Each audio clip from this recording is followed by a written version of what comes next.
How are you doing? I'm great. Thank you so much for asking. It's me, Kim, and I'm back for another newsletter exclusive podcast.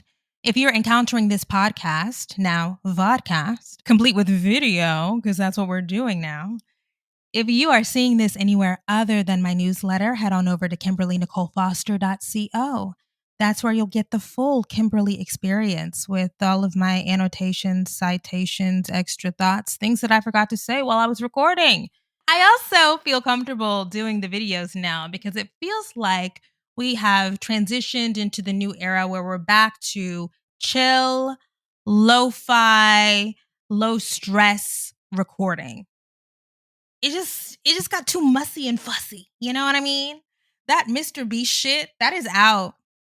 That's out, girl. We're just back to talking. Do you have ideas? Today, I am going to be talking through my thoughts about an article from The New Yorker published in December 2019. It's called The Age of Instagram Face. It's written by Gia Tolentino. I don't need to go over my love for The New Yorker now, but if you know, you know. And I was recently thinking about this article and thinking about the ways that Instagram has evolved. The same year that this article was published, 2019, I recorded a video that's over on the For Harriet channel called Instagram is Bad for Black Women. I published that video in April 2019. This was published in December 2019. And the idea that I posited and Gia Tolentino also posits is that the internet was supposed to be a bastion of democratization of ideas, of aesthetics, of people. And in fact, we've seen with regard to aesthetics the opposite, that the internet, these social media platforms have had a homogenizing effect on the aesthetics that people gravitate to because in the current Instagram social media influencer era, normies feel more and more pressure to brand themselves, to make themselves as palatable and pleasing as possible in order to appeal to algorithms that we have no control over. It's been 6 years since I recorded that video for Harriet and 5.5 years since this was published. And I am certainly curious about what's changed and what hasn't changed and where we are. And we're definitely in a different place. The kind of Instagram face that Gia talks about here, that's, mm, mm, is it still here? Ooh, kinda. But compare 2025 Kim Kardashian face to 2019 Kim Kardashian face. That's a different lady. That's a different lady. Okay, so that's one reason why I wanted to do this. The other reason why I wanted to do a video talking through my thoughts on this reading is I find it now important to go through my reading process to describe my reading hygiene because I am genuinely concerned that people don't know how to read. You might be able to recognize the words on a page. You might be able to put sentences together. But do I think most people, 51% of people, can really wrestle with ideas, interrogate ideas, pick out an argument, critically analyze? No, I don't actually. And I've been doing this for a long time. I launched For Harriet as a blog 15 years ago. People's ability to wrestle, question, criticize, analyze has deteriorated significantly since then. It's getting worse. And so I thought I could, one, update my ideas, critically analyze a piece that I found to be really compelling years ago, but also maybe walk y'all step by step through the kinds of things that I try to do when I am reading in order to optimize my understanding of the argument, but also to keep my critical thinking and analysis skills as sharp as possible. After this, you should go watch my original Instagram is Bad for Black Women video. All right, so my first highlight comes under the caption of the illustration. Online metrics push us toward a generic sameness. Some things just perform well. Why did that stand out to me? There was a viral clip from Robin D.G. Kelly on Twitter that I saw. And I think it was from an interview that he recorded right after the election last year. And he talked about the declining support for labor, or why aren't more Americans invested in these labor fights? Because of the proliferation of the gig economy, so many individuals view themselves as businesses. They don't view themselves as workers, they view themselves as little businesses, entrepreneurs, solo operators. And so if you consider yourself to be an owner, even if your labor is being farmed out by the actual owners, the actual billionaires, the owners of Uber or Instacart or whatever, you're not going to have the same commitment to a livable wage or benefits or whatever. You're exchanging the freedom of being able to pave your own way, set your own hours for security and safety. And women in the age of social media have adopted that same ethos and applied it to self-presentation. Now that there are no more secrets about aesthetics or how people become beautiful, or skincare routines, workout routines, makeup routines, if you choose to opt out, you are choosing to be left behind in the new economy, the post Instagram era. If you're ugly, it's your choice. Okay, so a part of this is going to be just me freestyling and flowing. So I am so sorry if you don't like tangents. This is not a traditional video, okay? That's why I like this format. But this is making me think about, I just had my birthday, my 36th birthday, and one of the cards that I received, one of them said, "Don't think of it as turning 36. Think of it as the second time you've turned 18," which is so crazy. What the heck? Where did the time go? It's so crazy. But I love life, so it's fine. It's fine. But where did the time go? I immediately was like, I was on social media when I was 18. That was, for me, the first year that I had a Facebook. I have pictures uploaded from the night of my 18th birthday. So I went back on Facebook and looked at little baby 18-year-old Kim getting ready for my 18th birthday date, because my high school boyfriend at the time, that's why I'm all dressed up, my hair is laid. And I thought about how you could not tell me shit. Now I think that I was so cute. Like, I was just a little cutie, okay? You literally couldn't tell me shit. Like, you couldn't tell me that I was not killing the game. That confidence came from the fact that I was not comparing myself to every single woman on the internet. I wasn't comparing myself to models, bottle girls, women who were 20, 30, 40, Bernice Burgos, right? Like, I was just looking around in my community. I mean, I was a hyper consumer of media even then. I always knew that I wanted to own media, run media, build media. So I loved magazines and all of that, but I never internalized any expectation that it was even remotely reasonable to compare myself to the boundary between 18-year-old baby Kimberly and all of the stars and celebrities whose music and movies and TV shows that I loved was so clear. It never would have occurred to me to be like, well, oh, I'm killing the game, but I can't really feel good about myself because Maya looks like this, or Beyonce looks like this, or Janet looks like this. That would have been insanity. It freaks me out. It blows my mind. I find it so deeply concerning that that kind of comparison is the norm. We have lost so much by the normalization of that mode of comparison. That's why millennials are the last great generation. But we can talk about that later. I'm sorry. Oh, we can talk about it later. That is why I have such a conflicted relationship to these platforms, because I love them and I value them and I appreciate them, but they have just amplified so much misery, multiplied so much anguish, that as grateful as I am, it's hard for me to get on here and not acknowledge. It's hard. Okay, well, that was one highlight, and that wasn't even a real highlight. All right, let's move on. Here's what I actually wrote down in my notes. The pursuit of the Instagram face and Instagram aesthetics is a hustle culture for women. It's hustle culture for women. Yeah. Ooh. Ooh, that's hard, right? Because women like to make fun of the bros and the bro culture and the rising grind and the LLC Twitter and the vending machines and all that. But social media, beauty culture is hustle culture for women. And I have talked about an article about this called Glamour Labor in the Age of Kim Kardashian.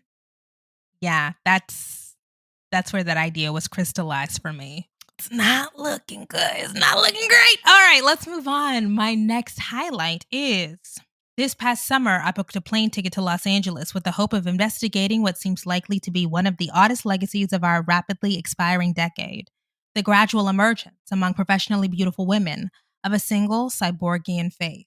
I think I highlighted that because of the phrase, the emergence among professionally beautiful women of a single cyborgian face. That jumped out to me because it's not just for the professionally beautiful women anymore.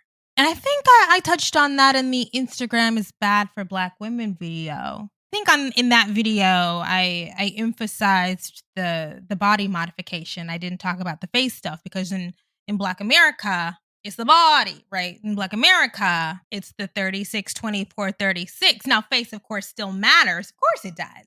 Booty, booty, booty, booty rocking everywhere, right? People get BBLs to go back to their day jobs. Now people get BBLs to be preachers. Now I don't. I can't even talk about who. Oh, I'm not gonna say it because that's gonna be too messy. I'm not gonna say who I'm talking about. I like her. I am actually not talking shit. How can I talk shit about these people when I have makeup on? My hair is done. My nails are done. I'm not saying this to talk shit, okay? We're just working through the ideas, okay? But if you know, you know.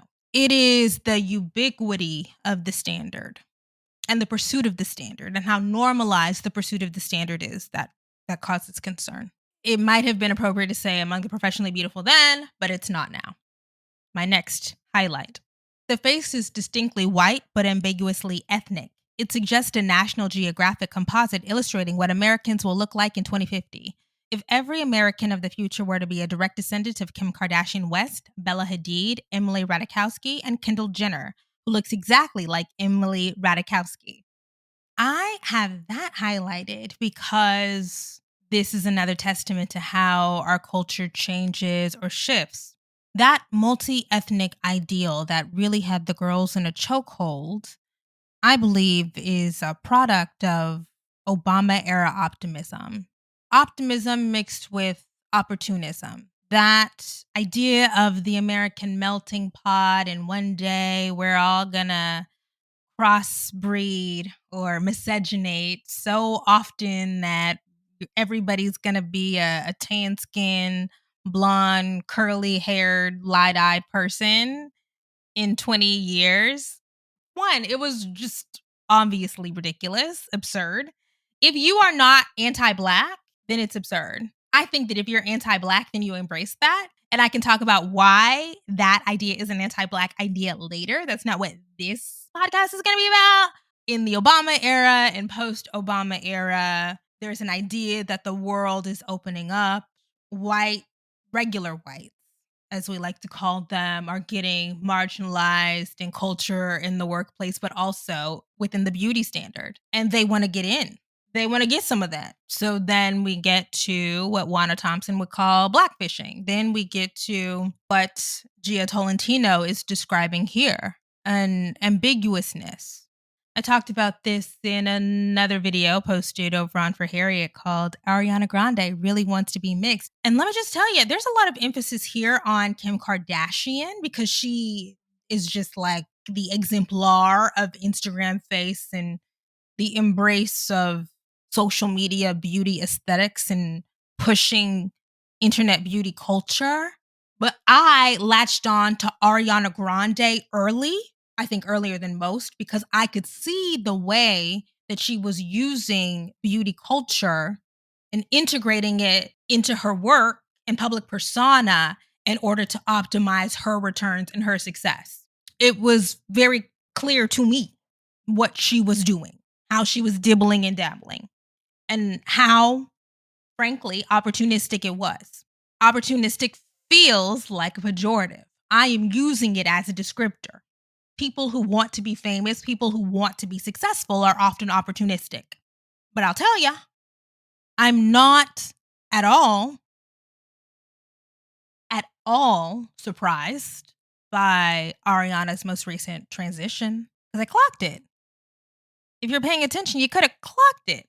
There's certainly something, very much something, to be said about the way that Ariana Grande chose to, when she wanted to be seen as a quote unquote serious actress, transition into a more whitened, literally and figuratively, aesthetic. Lighter meaning not just in hair color or skin color, meaning more traditionally feminine, quote unquote, softer, in order to evoke seriousness. It's a thing that happened. I think she was robbed. To be quite frank, I think the lady was robbed. But I wouldn't be me if I didn't say that there is something that strikes me as a little about Ariana doing exactly what we thought she was gonna do.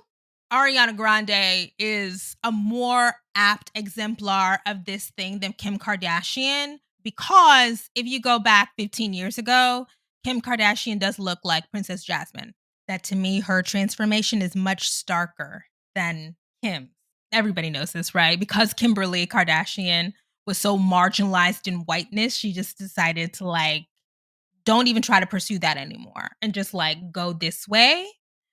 Ariana Grande was not marginalized in whiteness. She just saw a cool thing and wanted to do it. Is one of those decisions better than the other? Off the top of my head, I can't really make that judgment call, but it's just different motivations. My next highlight. The aesthetic is also marked by a familiar human aspiration, previously best documented in wedding photography, toward a generic sameness.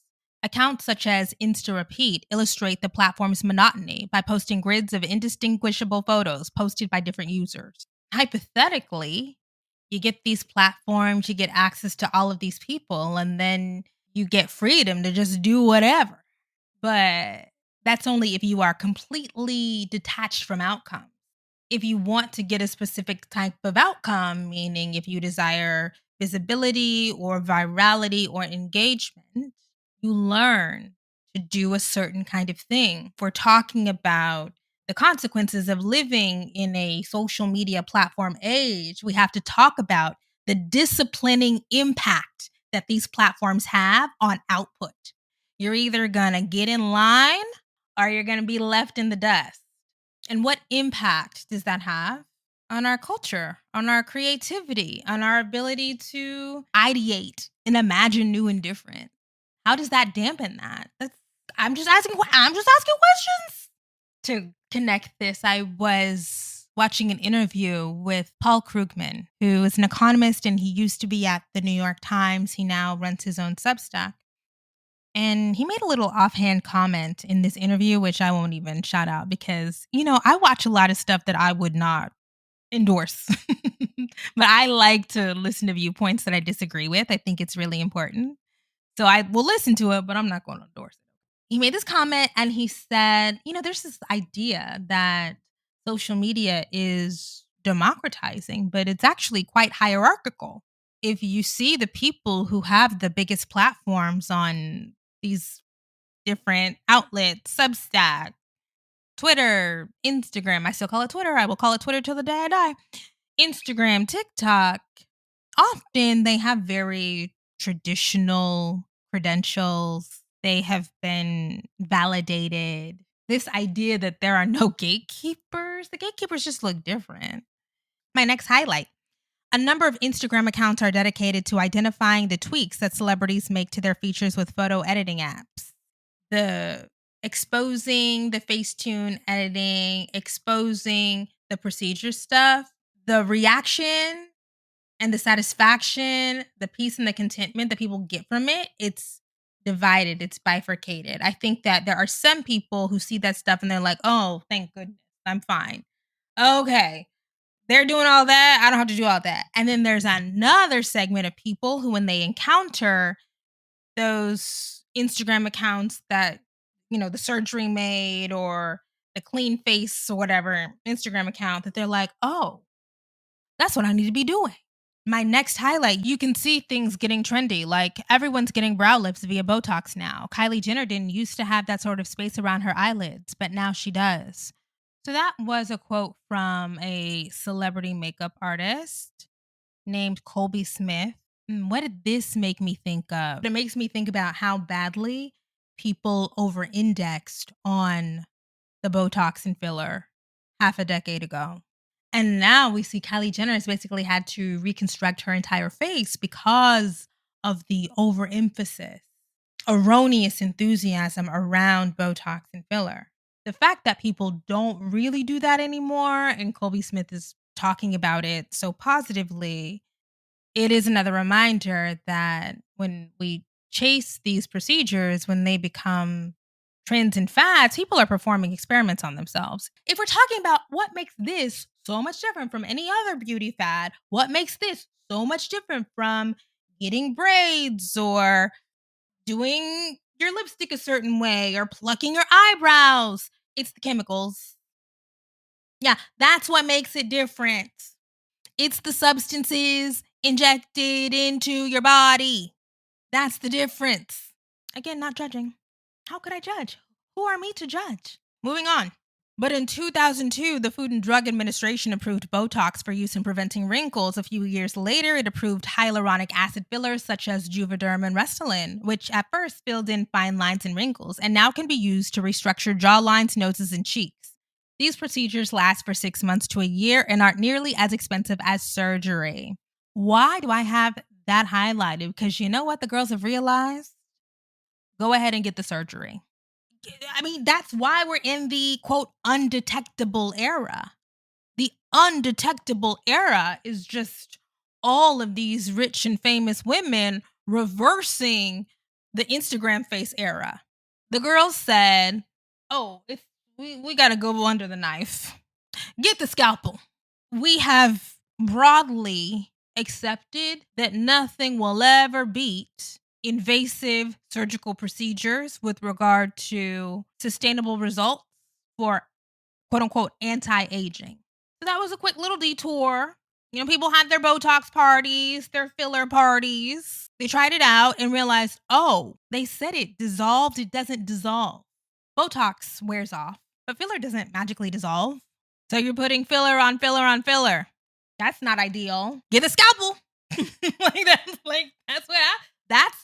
I'm not trying to be flip. I'm not. But that's what happens. And I also have a note in there saying horrific opportunism, especially with regard to young women. I mean, look, I know we don't want to feel too much sympathy for Kylie Jenner, and we don't need to feel for her because she's richer than most people on the planet combined. We don't. But in the Kylie Jenner story, Kylie Jenner is not the villain. But that's a different video for another day. Let's move on. My next highlight, a class of celebrity plastic surgeon has emerged on Instagram, posting time-lapse videos of injection procedures and before and after photos, which receive hundreds of thousands of views and likes. How crazy is it that we live in the age of the influencer surgeon? That shit is so bizarre. Moving on. According to the American Society of Plastic Surgeons, Americans received more than 7 million neurotoxin injections in 2018 and more than 2.5 million filler injections. I wonder what it is now. I'm sure if it was 7 million in 2018, if I had to guess, I have no idea. I'm literally just throwing this out here. I don't know. I'm just going to, that's my guess. 15 million. Okay, moving on. That year, Americans spent $16.5 billion on cosmetic surgery. 92% of those procedures were performed on women. Yeah, let's be clear. If we are talking about the injectables boom, the Instagram face boom, we are talking about women. Next, thanks to injectables, cosmetic procedures are no longer just for people who want huge changes or who are deep in battle with the aging process. Therefore, millennials, or even in rarefied cases, members of Gen Z. Kylie Jenner, who was born in 1997, spoke on her reality TV show, Life of Kylie, about wanting to get lip fillers after a boy commented on her small lips when she was 15. Yeah, I'm going to reiterate, but if we're pinpointing who needs to be arrested in the Kylie Jenner story, it's not Kylie. I think that this is just a clarity that comes with age. I can take off my outrage, cultural activist, race warrior hat and put on my empathetic 36-year-old hat. Who's taking a 16-year-old to get lip fillers? Who's doing that? Who's taking an 18-year-old or a 19-year-old to get their body done? Who's doing that? Moving on. Next. But contemporary systems of continual visual self-broadcasting, reality TV, social media, have created new disciplines of continual visual self-improvement. I guess that's also why I'm not judging me and I'm not judging you.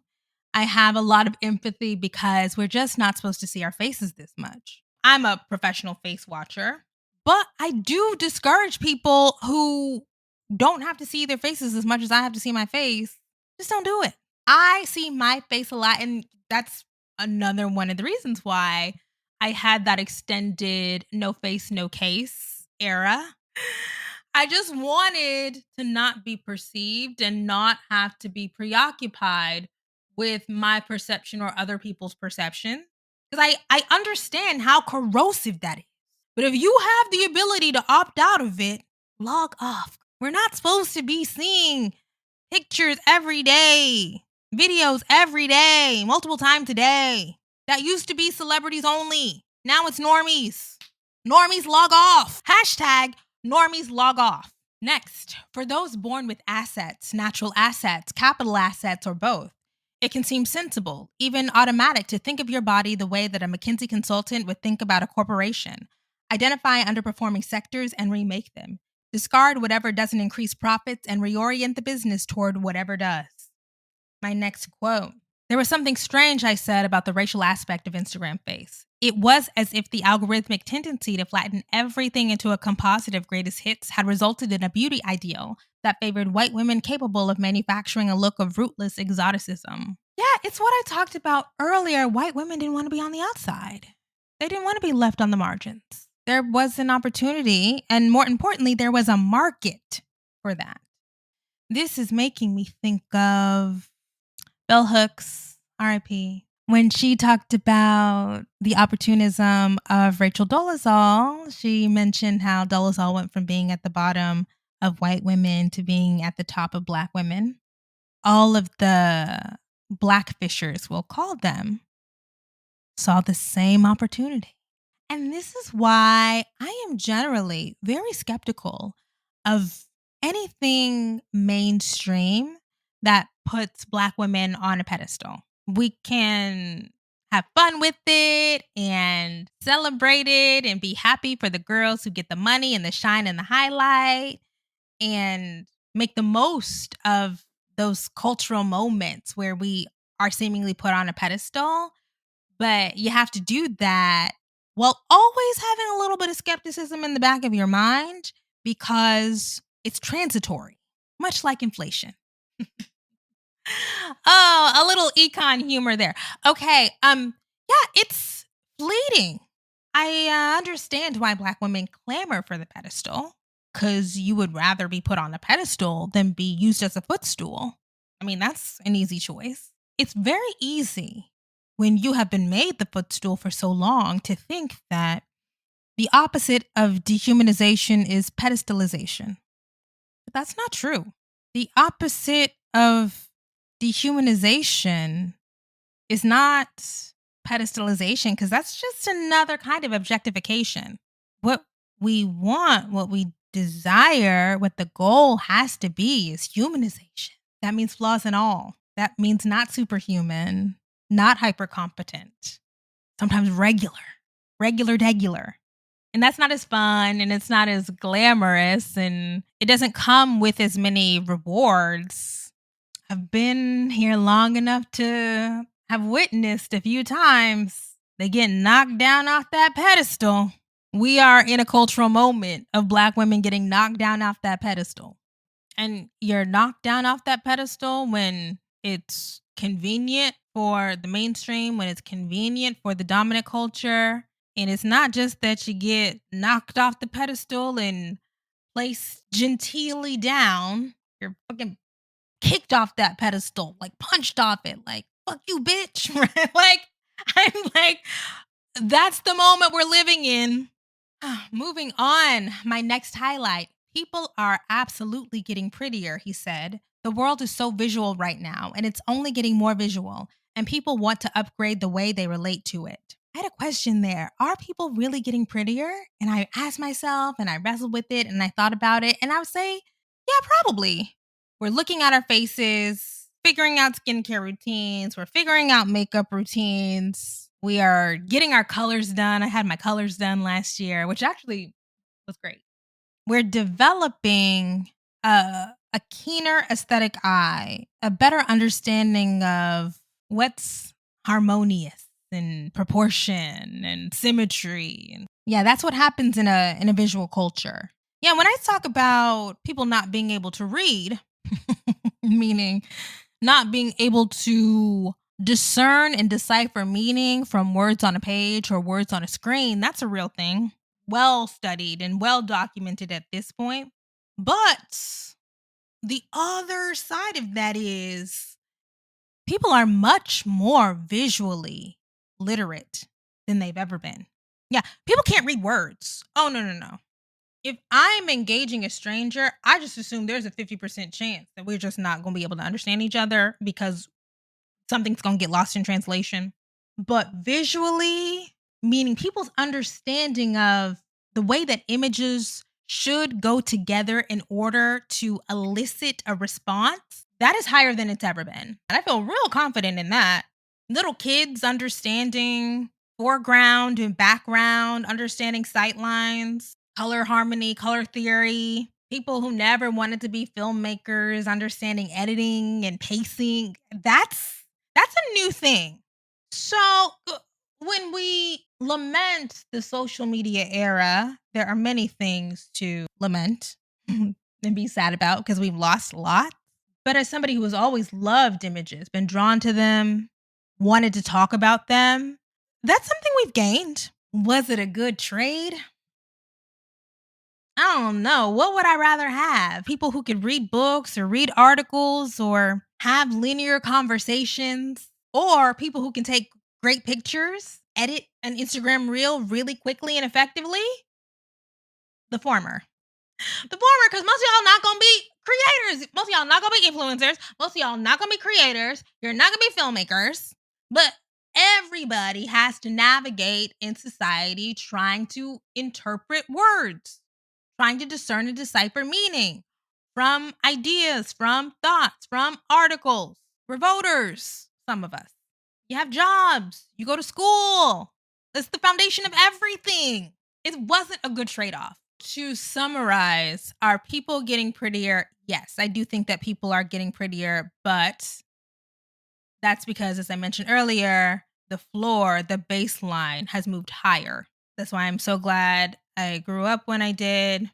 And because I grew up when I did and I have that foundation, this goes back to me saying if your adolescence is fucked up, the rest of your life is going to be fucked up. I have a degree of unshakable confidence because I was so confident in my youth. I think if that youth is shaky, if you're plagued by insecurities in your adolescence, it's going to follow. Next. In a world where women are rewarded for youth and beauty in a way that they are rewarded for nothing else, and where a strain of mainstream feminism teaches women that self objectification is progressive because it's profitable, cosmetic work might seem like one of few guaranteed high yield projects that a woman could undertake. Exactly. That's why we listen and we don't judge. I love to talk about beauty. I love to talk about beauty culture and aesthetics because it touches everything. It's everywhere. It surrounds us all the time.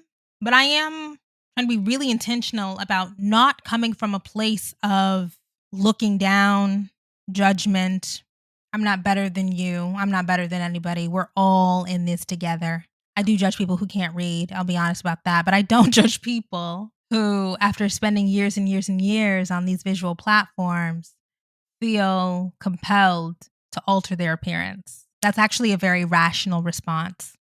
And now I'm thinking about this article is about women and it should be about women, but that visual culture has also reached young men and boys too.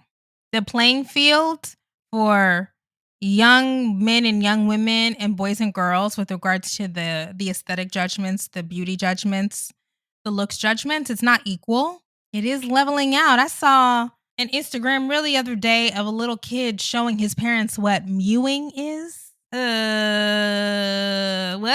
I'd rather y'all be on those video games than be talking about mewing. Like, what? But again, I'm getting off track. Boys are affected. They're affected in a different way, though. Next quote. I think that 10 years ago, it was seen as anti-cerebral to do this, he said. But now it's empowering to do something that gives you an edge, which is why young people are coming in.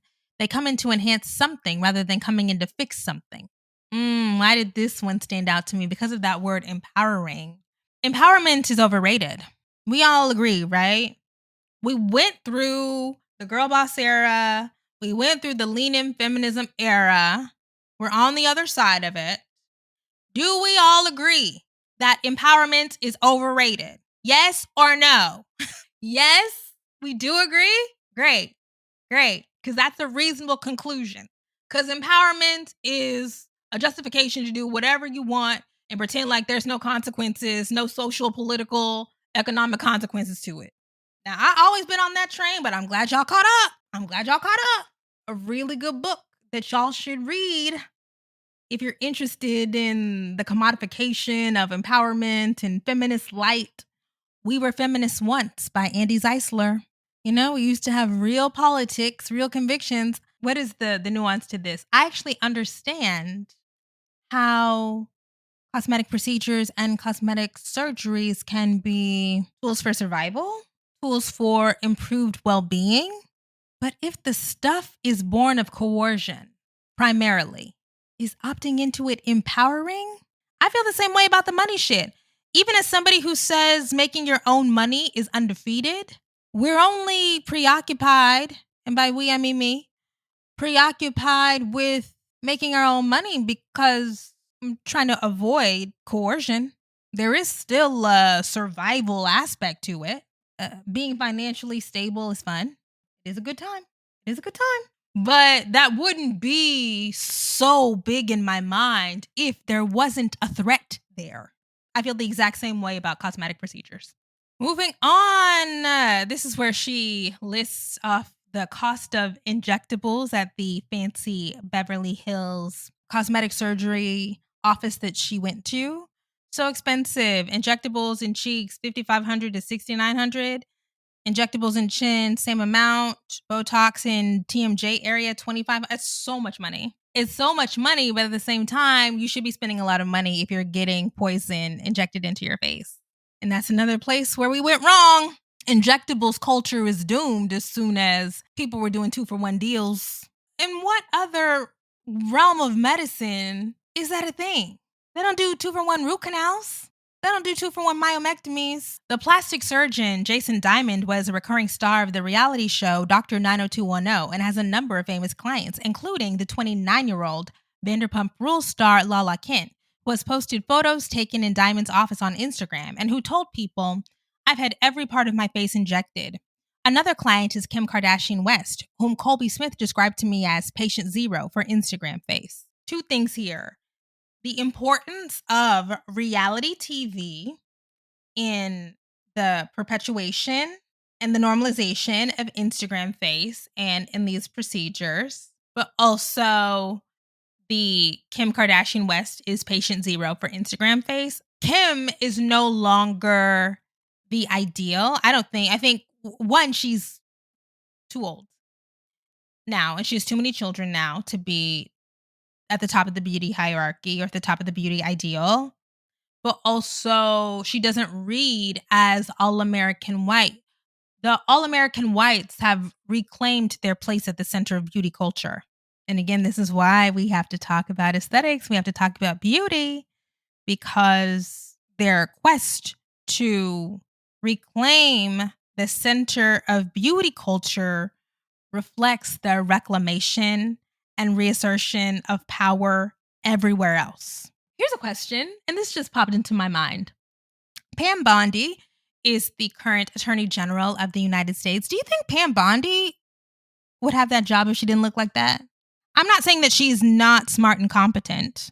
I mean, She got the job after a disgusting man had to withdraw from consideration. But looking like that certainly helps, especially in Trump world.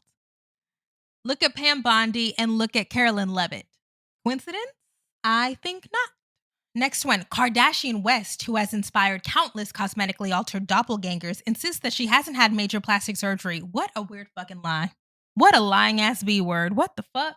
What a lying ass B word. According to her, it's all just Botox, fillers, and makeup. But she also hasn't tried to hide how her appearance has changed. In 2015, she published a coffee table book of selfies called Selfish, I'm sorry, that's a good name. I'm sorry, that's a good name. Selfish, which begins when she is beautiful the way a human is beautiful and ends when she's beautiful in the manner of a computer animation. So this is a theme. This is a trope in this piece. Digitization of beauty. Early in the piece, Tolentino talks about cyborgian beauty. Here she's saying Kim went from being beautiful woman to beautiful computer animation, beautiful simulation. It's like the embrace of Instagram face separates us from our humanity. It separates us from the real, pushes us toward unreality. Yeah, it's the simulacra. Feels real, it looks real, but reality is altered by the thing that looks like it's real. Okay, my next highlight. Diamond had long had a website, but in the past, his celebrity patients didn't volunteer to offer testimonials there. And of course, we never asked, he said. But now it's amazing. Maybe 30% of the celebrities I take care of will just ask and offer to shout us out on social media. All of a sudden, it's popular knowledge that all these people are coming here. For some reason, Instagram made it more acceptable. Why did Instagram make it more acceptable? Let's talk about it. There is capital in telegraphing to the world how much work you put into your appearance. That's a big change in the social media era. Whereas before, the emphasis would be on effortless beauty, easy, breezy, beautiful cover girl. You're not working hard. That's so unfeminine. Working hard for beauty. Like, no. That's the whole idea of the girl next door. And then if you were glamorous, I've been thinking about this. Like, I've been thinking about the question, who is glamour for? Like, glamour is not really for men. Ooh, that's different. I am so sorry. We're really going off. But okay. Glamour's not really for men, right? And that's where this conversation, okay, I'm sorry. We're just going to touch on it. There is a viral clip with Jessie Woo. Shout out to Jessie Woo. And she's talking, I think, to one of the women from Poor Minds about the question of, what do you look like without makeup? What do you look like under all that makeup and hair? And men don't like that. Why don't men like that? Because, wait a second. Okay, I'm working this through in real time. Why don't men like that? Because a glamorous woman is an expensive woman, as Jessie Woo _. A glamorous woman is an entitled woman. And I'm not using entitled. Well, men would use it as a pejorative, but I'm using as a descriptor. A glamorous woman is an entitled woman. A glamorous woman probably expects something. She expects to use her adoption or embrace of glamour. She expects to use that to be able to trade for something. A glamorous woman has demands. A glamorous woman has desires. But the easy breezy, beautiful cover girl woman doesn't. She's chill. She's going to go with the flow. Doesn't that feel right? That feels right. That feels like I'm on the right path there. So back on track. Why did it become normal for the celebrities who get cosmetic procedures from celebrity cosmetic surgeon Jason Diamond to shout him out on social media? Because there's social capital in telegraphing how much work you can do, how much work you can afford to do, how much time you can invest in doing the work. That's a status symbol. Looking at those prices, if you can afford to go to Jason Diamond, you got some coins. You're saying it without saying it. Status symbols always evolve. So that was the status symbol then, and now the status symbol is having a new Lindsay Lohan face. Next one. There was a sort of cleansing, crystalline honesty to this high end intersection of superficiality and pragmatism. Yes, again, Tolentino reiterating this idea of we understand why women do it. It is a reasonable, rational choice. It makes sense to me that she would reiterate this idea of this is not frivolous, this is not stupid, this is not silly. These are rational actors. They are assessing the marketplace, they are assessing the landscape, and they are moving in the direction that would optimize their outcomes. Superficiality is pragmatic in a time where people are scrolling images all day, every day. My next highlight, quote, symmetry, proportion, harmony. We are always trying to create balance in the face. And when you look at Kim, Megan Fox, Lucy Liu, Halle Berry, you'll find elements in common. The high contour cheekbones, the strong projected chin, the flat platform underneath the chin that makes a 90-degree angle. It's notable to me there that Dr. Diamond mentioned spicy white women who have quote unquote dark features and non-white women. Those were all of the beauty standard examples that he used. Emblematic of the time for sure. My next highlight, quote, I'd say that 30% of people come in bringing a photo of Kim or someone like Kim. There's a handful of people, but she's at the very top of the list, and understandably so. Who is it now, do you think? I don't know. I literally have no idea. Y'all tell me in the comments. Okay, moving on. My next highlight, I told Diamond that I was afraid that if I ever tried injectables, I'd never stop. And that is a reasonable fear because most people don't. You're on the treadmill. And most people never get off the treadmill. So that's why I had to stop. Moving on. My next highlight. This is a parenthetical statement. I thought about a line from the book Perfect Me by the philosopher Heather Widdows. Choice cannot make an unjust or exploitative practice or act somehow magically just or non-exploitative.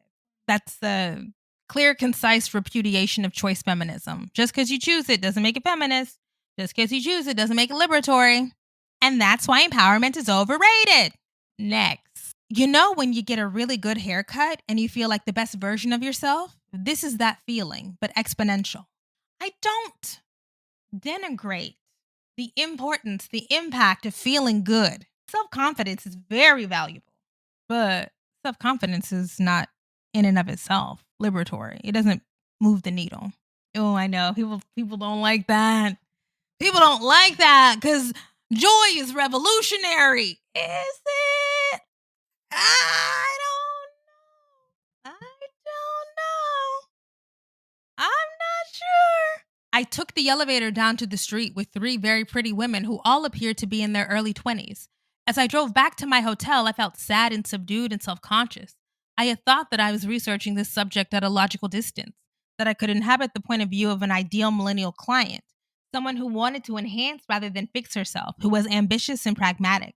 But I left with a very specific feeling, a kind of bottomless need that I associated with early adolescence, and which I had not experienced in a long time. I love the honesty of that. That all of this, what the men call looks maxing, this assessing, it inevitably elicits, it stirs up a wanting, a need for validation. It kind of freezes us in time. Next, I had worn makeup at 16 to my college interviews. I'd worn makeup at my gymnastic meets when I was 10. In the photos I have of myself at ballet recitals when I was 6 or 7, I'm wearing mascara and blush and lipstick, and I'm so happy.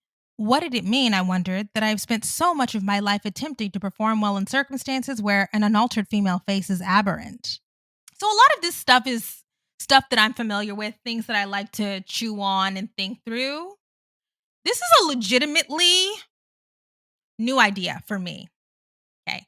A lot of this stuff in here is stuff that I'd already thought about and mulled over, made a whole video about it, right? Whatever. This thing actually flips something for me. What does it mean that all of our most high stakes moments, what is the impact of the fact that all of our most high stakes, most consequential, most special moments are moments where you would look absolutely fucking nuts if you were not done up? What impact does that have? Repeating it back, it seems like duh, but for some reason, why had I never sat and thought about that question? And now, in a hypervisual culture and a culture where we're just seeing our faces too much, seeing other people's faces too much, scrolling through images and videos all day, every day. Every day is a high stakes day. It has the potential to be a high stakes day. And my last highlight, I looked at the Instagram account of a singer born in 1999 who had become famous as a teenager and had since given herself an entirely new face. Yeah, that's the bummer that I was talking about. It's a bummer to me. Or it was a norm for a generation of kids whose parents just didn't know better. I actually think that some of this stuff is being hopefully reversed for Gen Alpha. Increasingly I see more parents, young Gen X, old millennial parents saying absolutely not. No screens, no platforms. We're not doing that. We're not participating in this culture. But that's after a generation of lives were ruined.